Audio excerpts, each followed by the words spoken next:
पंतप्रधान नरेंद्र मोदी यांच्या नावावर नोंदला गेला देशात सर्वाधिक काळ सरकार प्रमुख राहण्याचा विक्रम।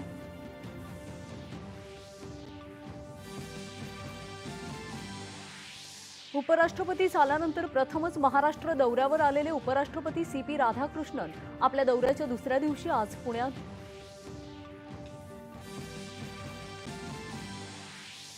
खरात प्रकरण अत्यंत गंभीर असून या प्रकरणी दुर्व्यवहार झालेल्या प्रत्येक पीडितेला न्याय दिल्याशिवाय सरकार शांत बसणार नाही, मुख्यमंत्री देवेंद्र फडणवीस यांची ग्वाही।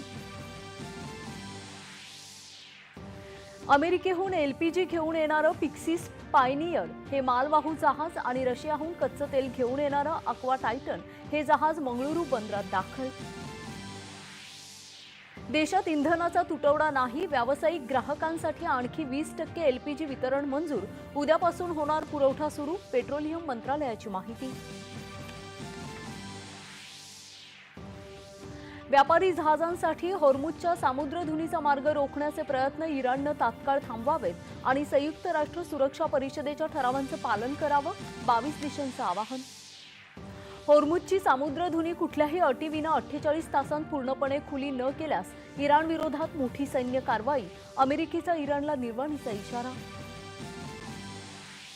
इराणचा प्रथम इस्रायलच्या अणुकेंद्रांजवळ लांब पल्ल्याच्या क्षेपणास्त्राद्वारे हल्ला, दिमोना आणि अरद इथल्या हल्ल्यांमध्ये 100हून अधिक जण जखमी।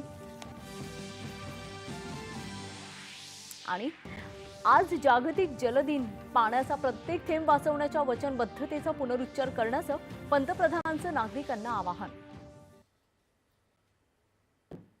नमस्कार, एकच्या